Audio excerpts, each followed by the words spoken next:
Okay guys, so now that we're done the journal, we have some extra pages here, we have some extra paper, and I just wanted to give you a few ideas on what you can do to use up the paper. And you might have your own. These are just kind of ideas of what I came up with.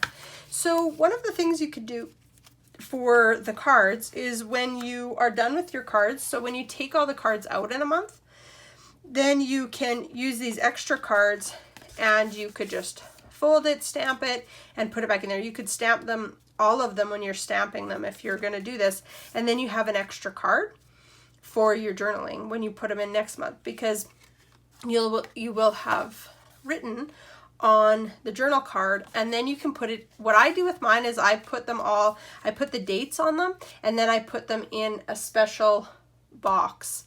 So that is kind of so I always keep them for the year. So I do keep these, and I put them in a special box, and I put a crystal on top of them. So even when I'm done, I take them out at the end of the month, I will keep them and then reload it with a new card. So that's what you can use these for. You could also actually use these as little journal cards too. You could just cut it down, or you could fold them in half, and you could use them in journal cards. They're a little smaller, but you could still make those work if you want. So you could use them as journal cards, and when you're reloading it, you could just put the angel card in there. It will be bigger than the card, but you could use that as your card. You could also, another thing that you could do is you could make cards for friends if you want to share messages.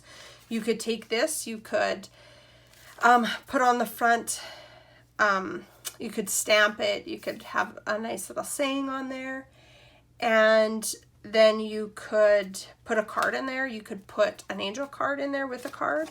You could actually use some of the daisy punches, punch out some of these extra papers and put daisies on the front, or daisies on the front of this, and decorate them. You could either give them away, you could share your angel messages with different people, or you could use them in your journal. I just wanted to give you a couple ideas, if you have the spare paper, on how you can use it. And enjoy, be creative. Bye guys.